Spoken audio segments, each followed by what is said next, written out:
Over the past 48 hours, we just entered the most dangerous phase of the coming hot war with Russia and China, and no one is prepared for what's coming. Everyone but a few smart people are actually ignoring it. The media would rather distract you with new COVID variants and masking concerns at your children's school. COVID cases are on the rise across the nation and in our area, which means something many of us thought we'd seen the last of is back. Businesses, hospitals, even colleges, including one in our area, reinstating mask mandates. Yeah, those are important stories, but they're missing the most important story in the world, and they're all ignoring it right now. Look at Drudge today, for crying out loud. Look at CNN, top story about Burning Man. What about Fox News? Nope, it's all about DeSantis. But don't fall for it. It's all a misdirection. Look over here while President Biden is caught taking millions of dollars from foreign companies. So what's a good way to distract from a crumbling economy if you're President Biden heading into an election season? Start a war with Russia. Wag the dog. Did you ask for a war with Russia? No, neither did I. But you're about to get one. And my friend Tucker Carlson just exposed the entire plan. So once you start indicting your political opponents, you know that you have to win or else they're going to indict you if they win, right? Right. And so they can't lose. They will do anything to win. So how do they do that? They're not going to do COVID again. I know everyone on the right's afraid they're going to do COVID and mask mandate. They're not going to do that. They can't do that. If they've already been exposed, that won't work. There's going to be, no, what are they going to do? They're going to go to war with Russia. Is what they're going to do. There will be a hot war between the United States and Russia in the next year. And really? Yes, of course. They want it anyway. A hot war with Russia. Remember, we're at war with Russia already, but we're doing it through a proxy, using Ukrainians to fight the war, sending them billions of dollars in weapons. More than 400,000 Ukrainians are now dead. More than 2.5 million are permanently disabled. So we're using Ukraine until we can't use them anymore. When all of their men are dead, then we'll have to send our own troops. And it's all part of the plan, which Congressman Adam Schiff explained. We fight Russia over there so we don't have to fight them here in Washington, D.C. The United States aids Ukraine and her people so that we can fight Russia over there and we don't have to fight Russia here. Now, Tucker only exposed one big piece of this plan, which is the Russian piece. The other piece is the economic side, which we'll get into in a second. But first, on the Russian side, something happened this week that almost no one covered. We covered it on our show, but it was radio silence in most of the mainstream media. The Biden administration quietly laying out a plan to make it impossible for any future president to keep us out of a hot war with Russia.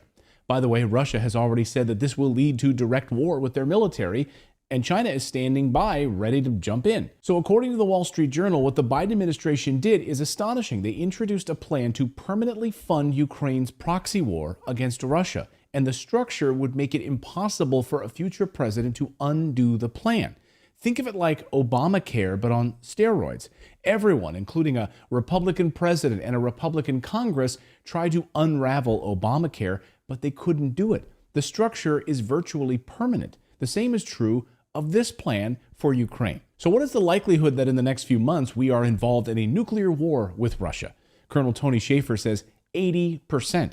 And he agrees with Tucker on this. And he says we are headed for a nuclear war with Mother Russia. Do you share Tucker's view on it? The answer is it's very likely. I put it at the 80% likelihood. Vladimir Putin, who is not bluffing, he is doing what he believes is necessary to protect the Russian Empire, the Russian Republic. It is what it is.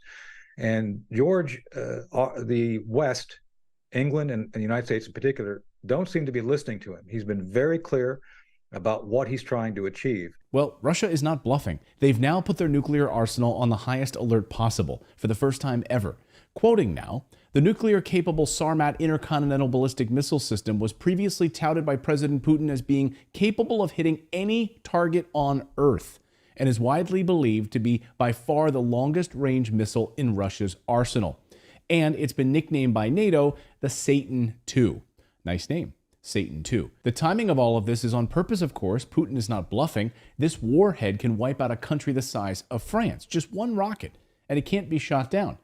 Putin says, quote, the new complex has the highest tactical and technical characteristics and is capable of overcoming all modern means of anti-missile defense.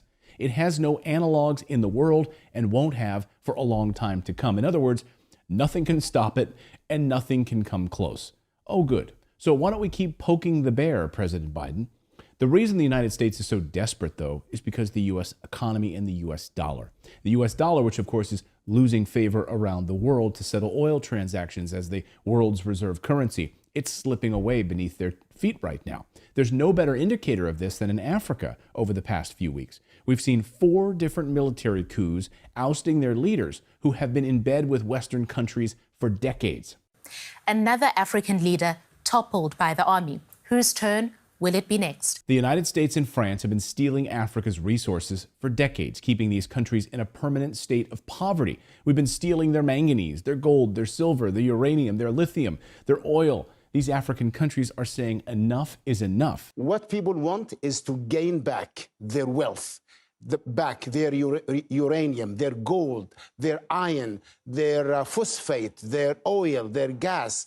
And this scares the West. I mean, look at Niger, which told the French to get out of our country, stop stealing our resources. And the French got so pissed this week that they decided to smash all of the trucks that they had there at their mines. So we're going to leave. Yeah, fine, we'll leave all the mines alone, but we're going to smash all the trucks on the way out. Can you believe these guys?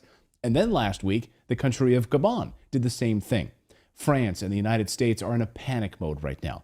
Victoria Nuland from the United States went to Africa in a panic mode. And according to the Gray Zone, people who attended the meetings had never seen her so desperate. Why? Why is she so desperate? Because Vladimir Putin just welcomed these African nations into a new friendship, and so did China, where they can keep their own minerals, they can keep their own sovereignty, make partnerships that benefit those countries. Oh, they know they're needling the West. The West can't let this happen. They can't let Russia and China create these friendships and these partnerships.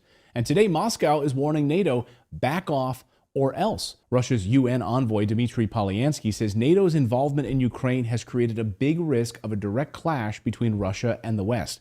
He also said something very interesting. He said they've been hearing radio messages and transmissions that a number of NATO members, generals, and soldiers have been killed in Ukraine.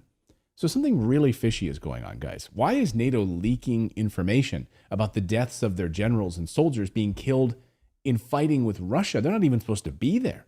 They know Russia is listening. They know this information is getting out. You don't do that unless you want to use it for some big purpose. Something big is happening, and I'm really scared as to what comes next. So get ready.